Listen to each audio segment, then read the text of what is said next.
먼저 오늘 말씀은 우리가 잘 알고 있는 믿음에 관해서 사도 바울은 이야기를 하고 있습니다.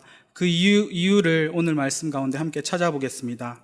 먼저 그리스도인이 아름다운 이유는 무엇일까 우리는 생각해 보았길 바랍니다. 그리스도인이 아름다운 이유가 무엇일까요?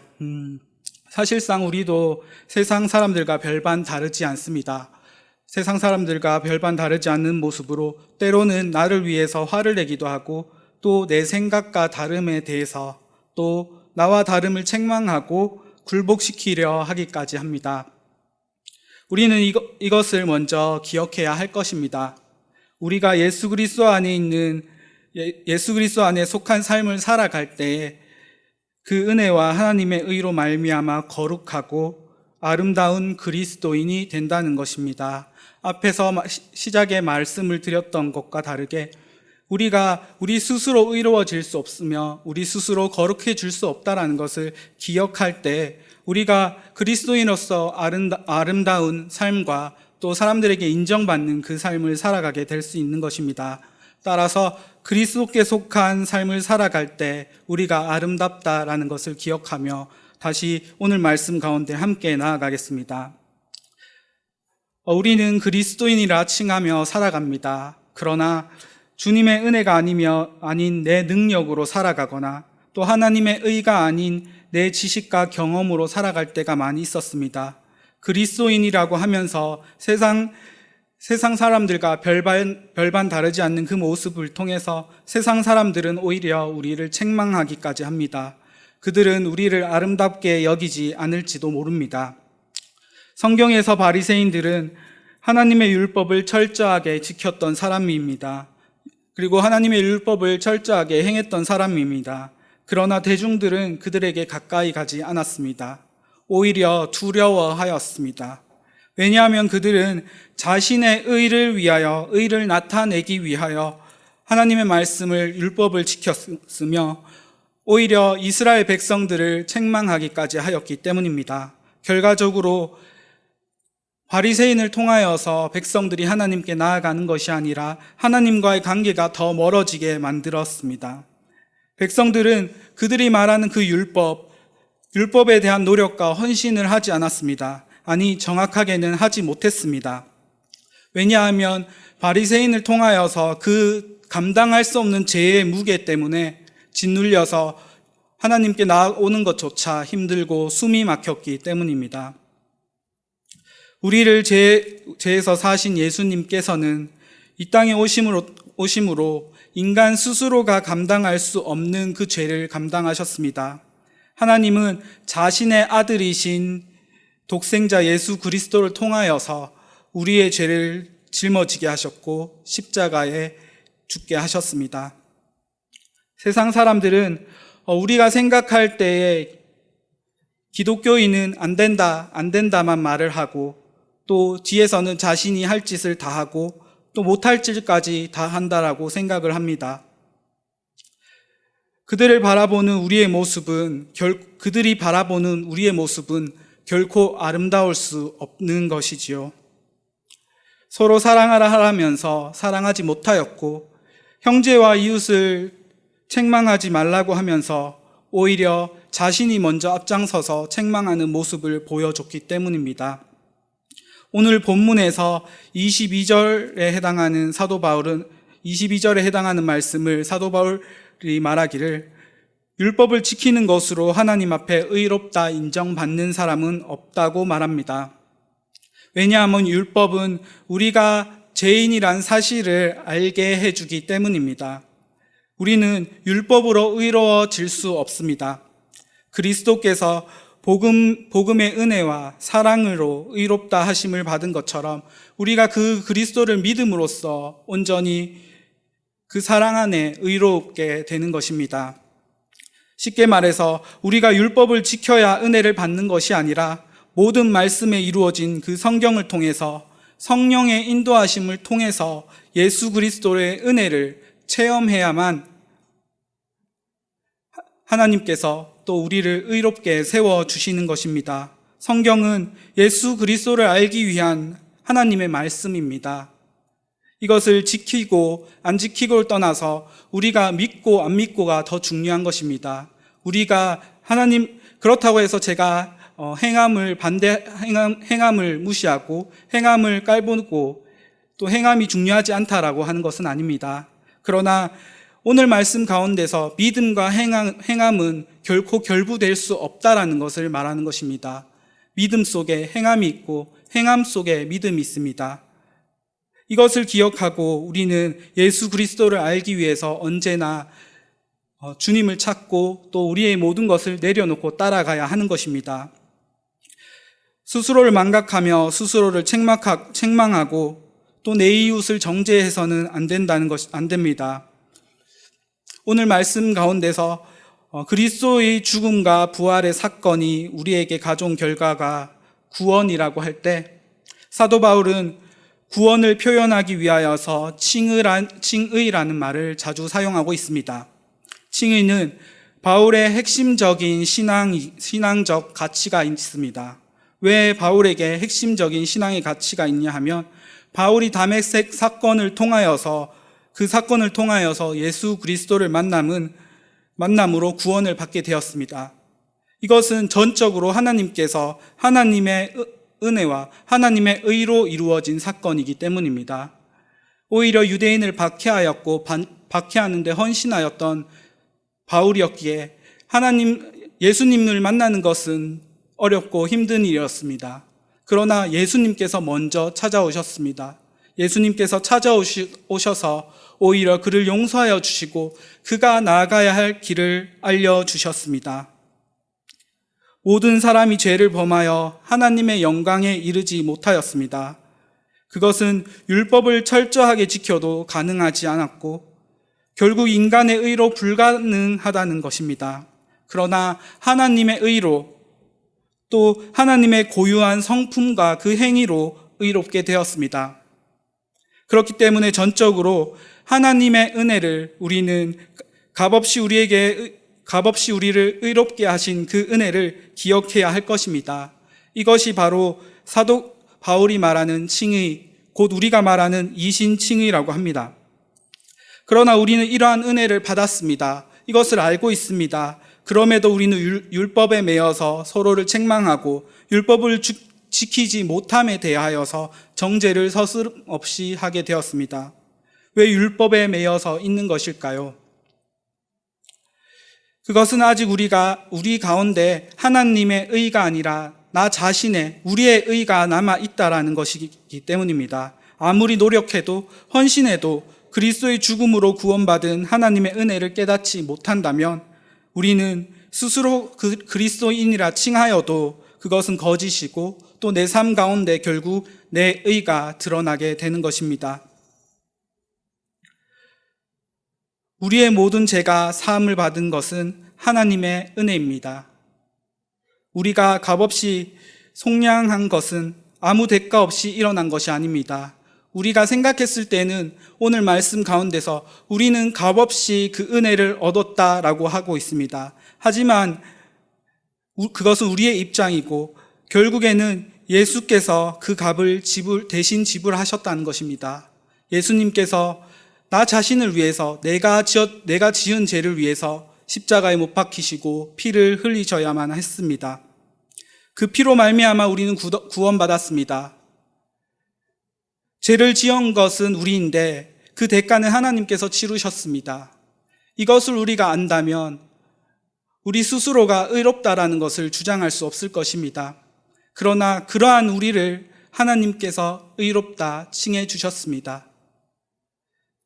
너의 죄를 대신해서 내가 죽었노라. 이제 너희는 나의 안에서 거하라 라고 하신 것처럼 하나님께서 하나님의 영광에 들어오게 하셨고 우리를 거룩하지 않지만 거룩하게 칭해 주셨습니다.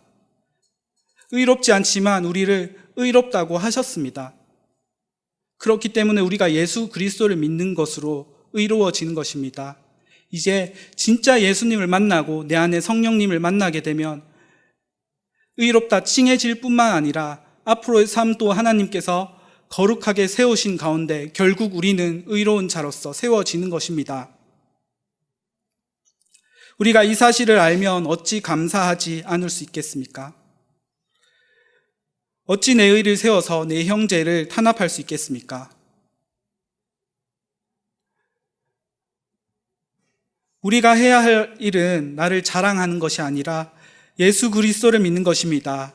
입으로 믿는다 하고 끝내는 것이 아니라 믿음을 행할 수밖에 없는 전심으로 믿음으로 우리를 의롭게 하시기 위한 주께 응답해야 한다는 것입니다. 사람들이 주를 외면하고 그를 위해 살지 못하는 것은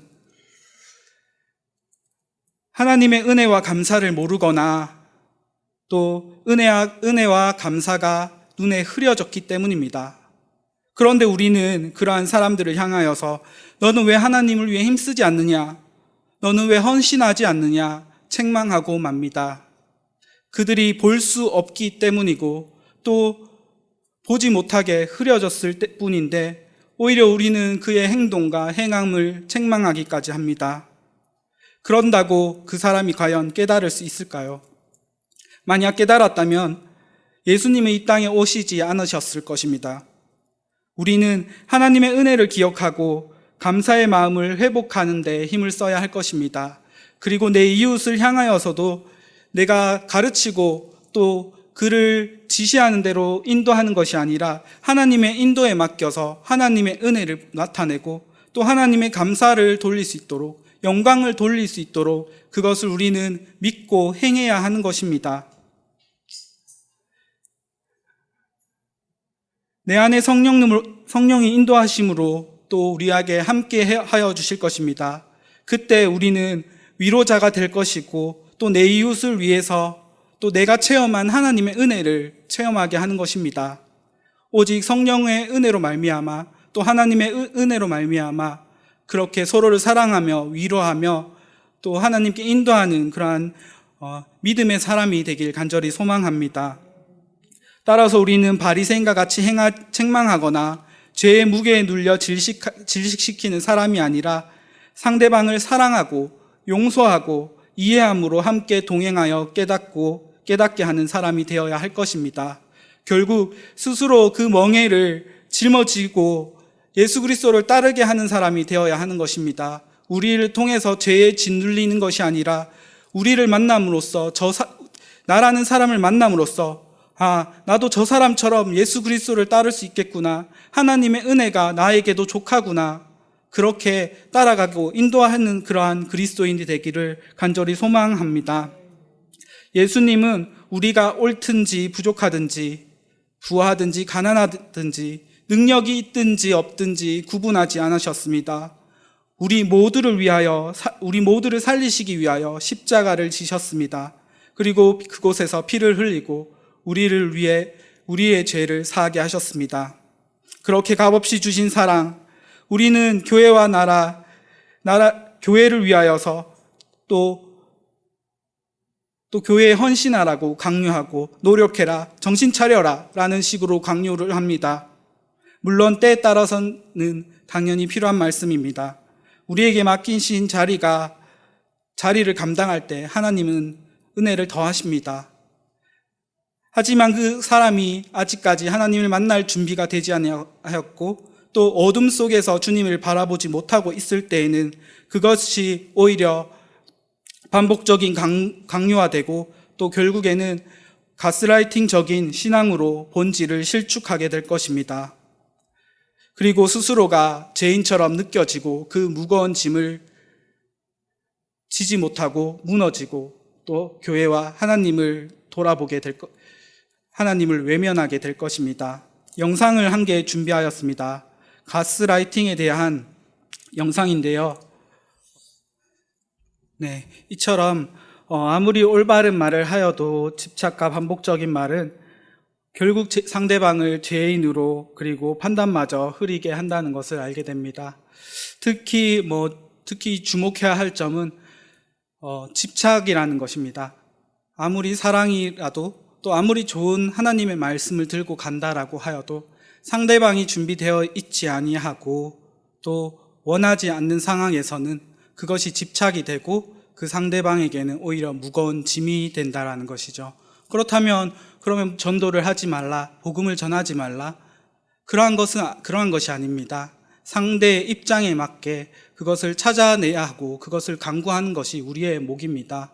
예수님을 보시면 알 수 있듯이 예수님께서는 정말 다양한 사람들에게 또 다양한 사람들에게 복음을 전하셨습니다. 그 가운데 가난하고 힘이 없는 자들에게 위한 말씀, 또 바리새인과 서기관들을 위한 강한 말씀, 또 힘이 없고 연약한 자들을 동행하면서 그들을 가르치고 또 제자들을 함께 인도할 때 몸으로 자신이 본이 되시면서 보여주기까지 하셨습니다. 이처럼 그 상대방에게 필요한 것이 무엇인가 우리가 기도하는 것입니다. 그것이 사랑입니다. 우리는 내가 답답하다고 내가 화가 난다고 해서 너무나 쉽게 말을 하고 또 그들에게 강요를 합니다. 하지만 예수님께서 하신 것처럼 우리도 그렇게 이해하고 용서해주고 또 도와줘야 하는 것입니다. 하나님께서 우리에게 주신 말씀은 죄를 깨닫고 그리스도를 알기 위함입니다.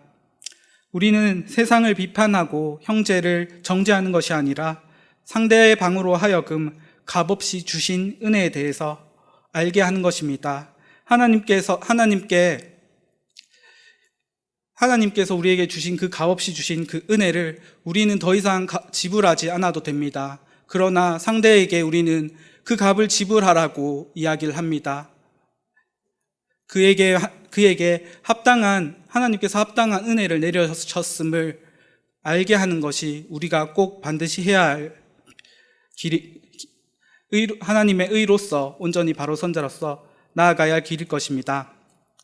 안 그래도 잘 보이지 않는 하나님 은혜가 그 은혜에 대한 감사가 가려지지 않게 우리가 잘 보일 수 있도록 하나님의 의를 나타내는 사람이 되길 간절히 바랍니다.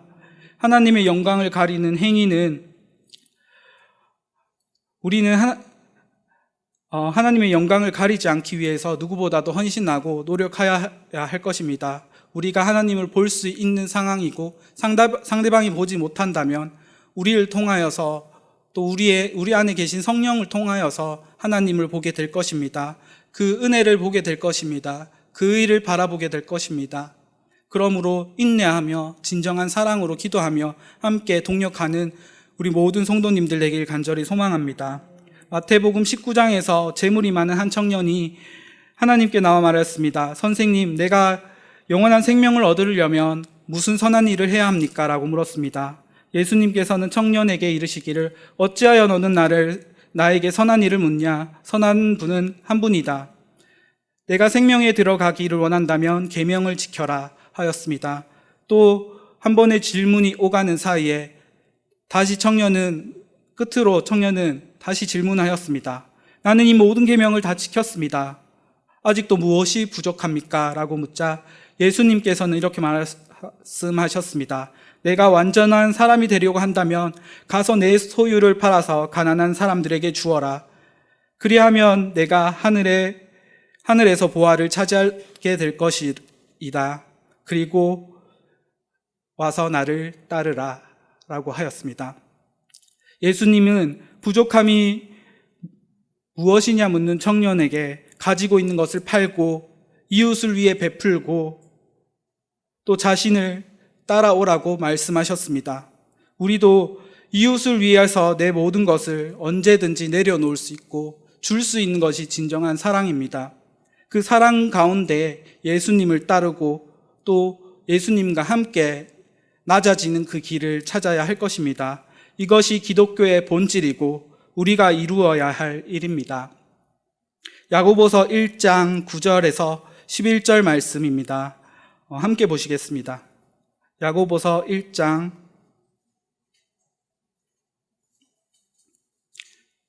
9절에서 11절 말씀입니다.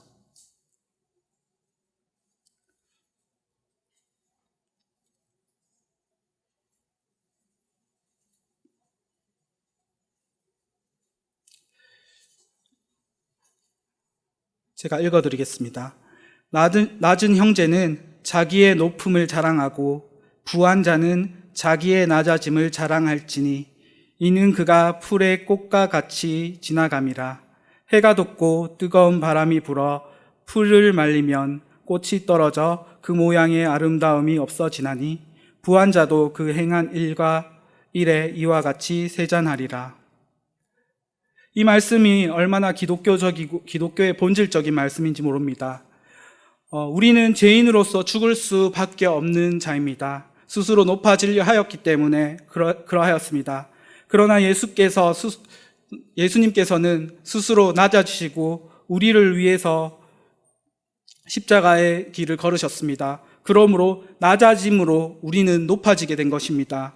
우리는 구원을 그렇게 받게 되었습니다. 그의 낮아짐이 우리를 높아지게 하신 것입니다. 이처럼 우리도 예수님과 같이 우리 스스로를 낮추고 또 내 이웃을 높일 때 그 사람은 하나님과 가까워지는 것입니다. 그 큰 사랑을 우리는 받았고 겸손히 낮아짐으로써 하나님께 나아가야 할 것이고, 또 그렇게 하지 못하고 만약에 우리가 높아지고 우리를 자랑하게 된다면 풀의 꽃과 같이 사라질 것입니다. 우리는 가난하고 낮아짐을 자랑하길 원합니다. 그렇게 예수님과 같이 낮아짐으로써 상대를 세워주길 바랍니다. 이것이 기독교의 본질로서 아름다운 그리스도인의 모습이 되는 것입니다. 하나님은 반드시 하나님과 이웃을 위한 참된 마음, 그리고 그 행동을 기억하여 주실 것입니다.